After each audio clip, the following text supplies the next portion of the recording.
Yo debo decir una cosa, lo primero de todo, muy buenas. Soy especialmente fan de esta clase de situaciones, donde un videojuego muy esperado de repente obtiene esos primeros análisis y la gente se encuentra con una nota que no es la que esperaba. Y a partir de ahí ya se ven las caras de muchas cosas. Por ejemplo, de si realmente te importan las notas o no, de si realmente para ti Metacritic, un portal como este, es relevante a la hora de tomar decisiones. Porque sí, hay gente que, según el día, según el videojuego y según la compañía, ve ciertas notas como positivas o negativas. Ve un 89, que para un videojuego es de obra maestra, y en otro es una decepción porque no ha llegado al must play. Al igual que si un videojuego, por lo visto, baja de un 80 de nota, ya es un videojuego automáticamente mediocre. Así es como han educado a las comunidades durante años y es algo que ha resultado efectivo, porque realmente ese pozo existe, ese pozo lo han dejado ahí. Pero bueno, voy a pasaros aquí un pequeño desfile. Actualmente en esta página, Crimson Desert obtiene un 78 de nota promedio en la prensa del videojuego. Bien, todas estas reseñas son en PC, así que la podemos tener en cuenta. Vale, no hay versiones de momento para videoconsola. Mirad esto, Black Myth Wukong. Este videojuego tiene un 81 en PC y tiene un 76 en PlayStation 5 y fue nominado a Mejor Videojuego del Año. Por otra parte tenemos Helisas, un videojuego que tiene una nota promedio de 77 en PlayStation 5, similar en el resto de plataformas. Fue uno de mis videojuegos favoritos del año pasado y un título que simple y llanamente os puedo recomendar.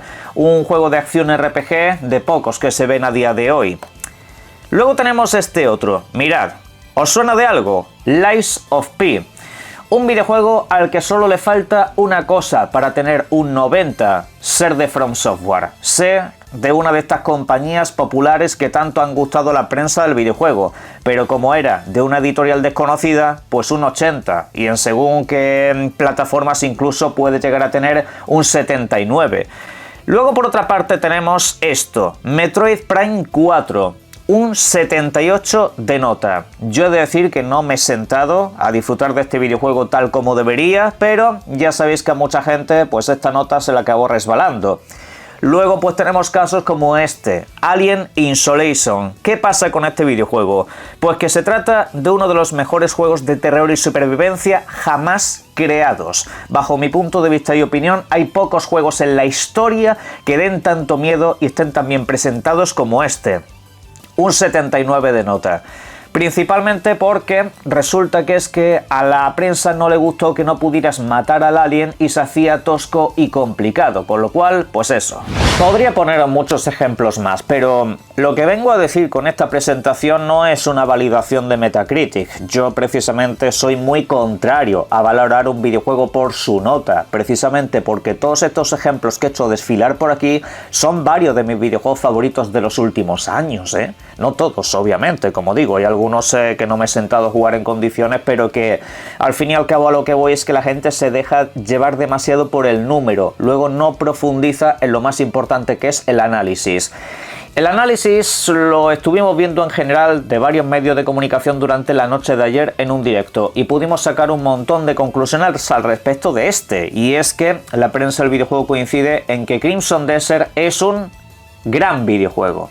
Es un gran videojuego de mundo abierto, el cual, por cierto, impresiona mucho, no solamente por su densidad de lo que es la magnitud, sino también por la densidad de contenido que te puedes encontrar dentro de este. Algunos dicen que básicamente se encuentran con un videojuego que no pueden llegar a abarcar, que es un videojuego que te puedes tirar entre 70 y 100 horas y todavía te van a quedar muchísimas cosas por hacer. Es un videojuego de estos que realmente incluso depende un poco de ti, del cómo quieras explorarlo, básicamente todo, porque más allá de zonas determinadas que tienen que ver con la historia, el resto pues son sitios a los que puedes llegar en cualquier momento. Y es un videojuego que además esa aventura de mundo abierto la premia muchísimo. Depende de lo que te dediques a hacer en ese mundo, pues tendrás la progresión. Y al final, si tú te pones a explorar, si te pones a buscar, vas a encontrar ese premio constante en forma de evolucionar a tu personaje, de tener muchas más posibilidades, de sentirte más fuerte luego para esos combates que tan complicados parecen en determinadas circunstancias. Eso es lo que he leído a grosso modo de la prensa del videojuego, sobre todo en el sentido positivo, aunque obviamente el videojuego tiene algunos problemas. Por lo visto, este videojuego tiene varios elementos problemáticos heredados del pasado de este estudio, de Black Desert. En este caso, un MMO que tiene pues unas características generalmente muy diferentes a lo que te tiene que ofrecer un juego para un solo jugador. Y es que, por ejemplo, el tema de la interfaz ha sido muy criticado. No le ha gustado a prácticamente nadie de la prensa, y cuando digo nadie, es incluso la gente que le ha dado más nota, cómo funciona el sistema de menús, y hay algunos elementos bastante cuestionables, como por ejemplo las curaciones. Al final casi todo consiste en comerte todo lo que tengas, si no hay, digamos, una curación estandarizada. Lo que pasa que eso, en el sentido negativo positivo, lo quiero comprobar yo de primera mano, pero ahora vamos con eso.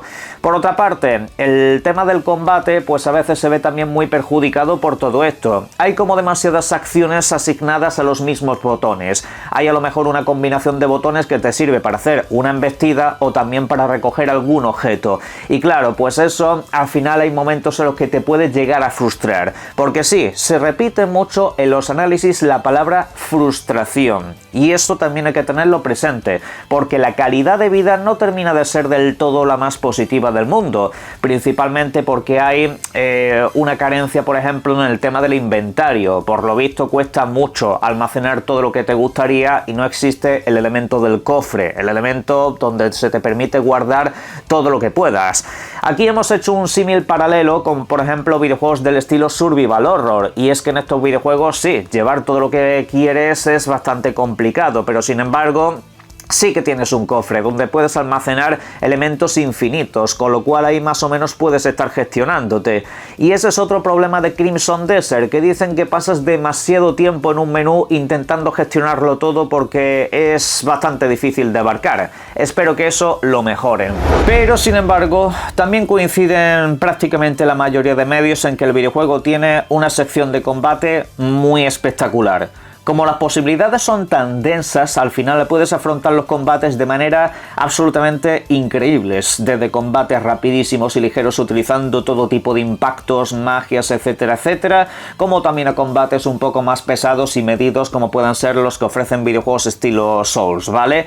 Al final pues hay un poco de todo en ese aspecto, y dicen que el resultado final a nivel visual es una cosa absolutamente impresionante, y que si tú llegas a dominar el videojuego, pese a estos controles que acabamos de comentar, si tú llegas a dominar esos menús, ese laberinto que a veces te han puesto, realmente te encuentras de fondo un videojuego que pocas veces te vas a encontrar. Aunque sí que es cierto que parece que la profundidad de misiones secundarias en este título es bastante random, que no te ofrece, digamos, una variedad especialmente grande y que es un poco lo de siempre.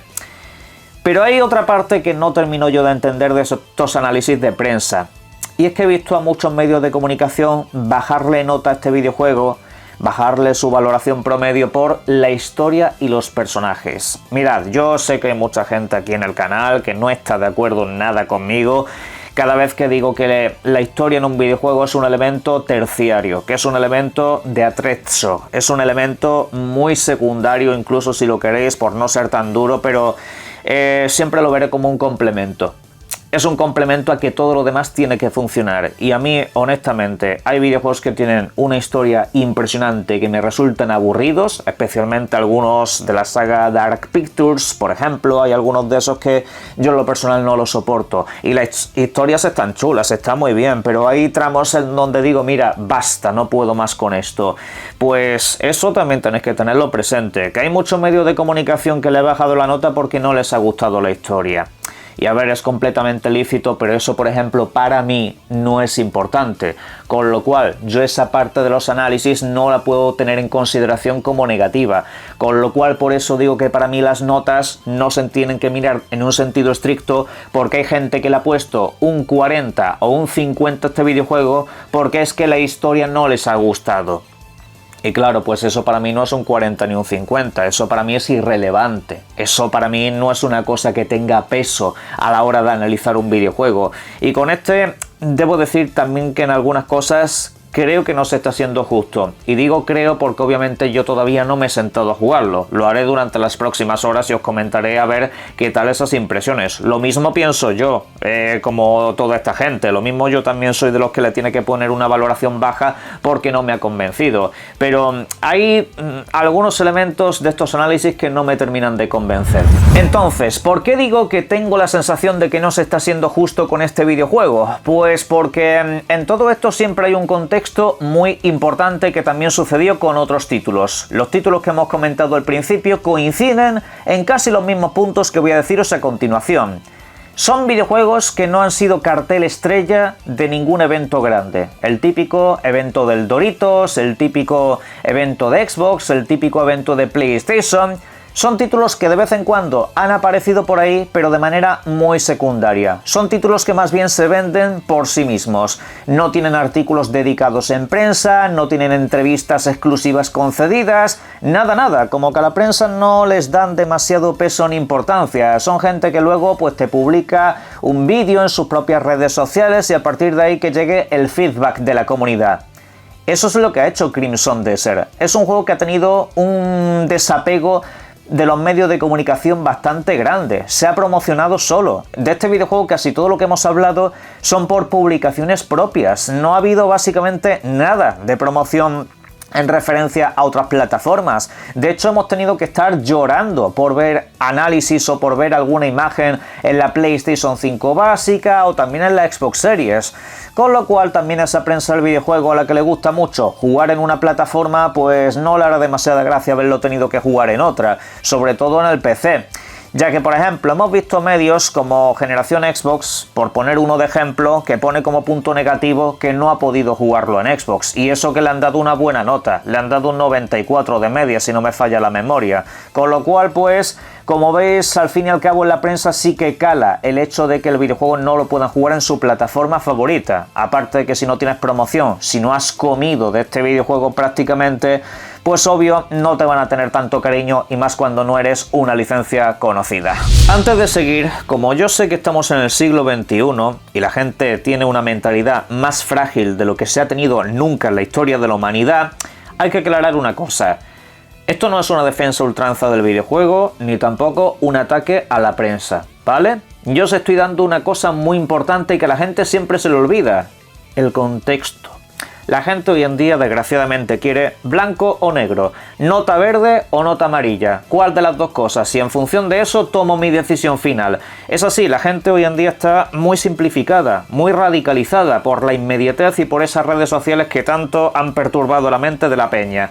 Pero la cuestión y lo que vengo a decir aquí es que el contexto es importantísimo a la hora de ver estos análisis y ver las notas. Porque ya hemos visto que hay muchas sagas populares a día de hoy que cometen algunos de los errores que hemos diagnosticado de estos análisis y sin embargo esos errores no se ven reflejados en una nota negativa. Hemos visto como videojuegos al estilo Atomic Heart, por ejemplo, un videojuego que ya sabéis que a mí me encantó, fue vapuleado por la prensa del videojuego porque decían que no estaba bien optimizado. Y honestamente, la mayoría de los que lo jugamos dijimos, a ver, tiene algún error, pero son errores muy puntuales, no son errores groseros, más allá de que alguno obviamente lo haya podido tener. Pero sin embargo, luego ese mismo mes te salía Hogwarts Legacy, un videojuego que a mí en lo personal pues me gustó bastante. tenía como el doble de errores gráficos y eso sin embargo no fue criticado. No supuso un bajón de notas ni tampoco fueron crudos con él. ¿Por qué no pasó eso? Porque el contexto decía que Hogwarts Legacy era su saga favorita del cine, de esas películas que vieron de chiquititos y también vino de una compañía grande. Atomic Heart, pues ¿qué es lo que era? Un videojuego que también se promocionó en redes sociales y poco más, tuvo una presencia muy limitada en medios, con lo cual pues pasa lo que pasa. Esto, como veis, se ve reflejado tanto en el sentido positivo como en el sentido negativo, ya que, por ejemplo, yo hay muchas sagas de videojuegos, sobre todo y especialmente japonesas, que a mí en lo personal me gustan mucho, pero soy plenamente consciente de que están altamente sobrevaloradas, porque al final, si son títulos japoneses de compañías conocidas y se trata de un juego de rol por turnos, hacedme caso que eso del 85 es raro que baje, porque al final son cosas que gustan mucho a la prensa, son cosas que a nivel de contexto pues les trae su época favorita, su género favorito, y al final pues eso es como que siempre tiene una valoración muy por encima de lo normal, al igual que ciertos títulos de plataformas asociados a diferentes marcas, los cuales pues, aunque sean videojuegos estupendos, les dan una mejor valoración simplemente por ser de esa saga que les gusta tanto, y eso es así, no pasa nada por decirlo, hay favoritismos y obviamente la nota y el contexto al final van de la mano precisamente con todo lo que estamos comentando, pero bueno, dicho eso, una puntualización. A mí hay cosas de estos análisis que he leído de Crimson Desert que no me hacen ninguna gracia, porque al final inciden en lo que a mí más me preocupa en un videojuego, la calidad de vida y lo divertido que pueda ser jugarlo, ¿vale? Antes he dicho que a mí la historia no es algo que me pueda restar nota en un videojuego prácticamente, al final siempre es algo que puede llegar a sumar, pero particularmente en este, a mí lo que me preocupa es que la calidad de vida a la hora de manejarte por los menús y tal, hagan de un videojuego incómodo para mí. Que se trate luego de un videojuego que cada vez que entro se me quitan las ganas de estar ahí porque se me hace pesado, o que empiece a evitar hacer ciertas cosas o a enfrentarme a determinados enemigos simple y llanamente porque diga, oye, es que esto es incómodo, es que esto es muy pesado, prefiero irme por otro lado a hacer otra cosa, que al final es verdad que el videojuego te ofrece esas opciones. Hay análisis, por cierto, que te dicen que el videojuego tiene como punto negativo el poder hacer muchas cosas que luego no utilizas. A ver, si no las utilizas es porque no te da la gana, ¿vale? Mirar el Zelda Tears of the Kingdom. Yo hay muchas mecánicas dentro de ese videojuego que no utilizaba. ¿Por qué no servían? No, simplemente es porque a mí pues no me venían bien, o porque no me daba la gana de aprender otra cosa más dentro de las múltiples que ya te ofrecían. Si el videojuego te da posibilidades y esas posibilidades están bien implementadas, entonces para mí eso no es un punto negativo. Queda por ver si lo que está implementado en general está implementado en condiciones. Eso es lo que voy a comprobar yo durante las próximas horas, porque sí, la única manera de analizar objetivamente un videojuego es jugándolo. No se puede analizar un videojuego viéndolo por YouTube, lo siento mucho, salvo que se trate de un videojuego de historias y cosas por el estilo, que al final sea de tomar decisiones y poco más, ¿vale? Y esto lo voy a llevar adelante siempre, y por supuesto en la caja de comentarios si alguien discrepa con esto me lo puede decir, y por supuesto también podéis dejarme vuestras valoraciones acerca de todo lo que he dicho y obviamente disfrutarlo mucho, que mañana lo comentamos. Un saludo.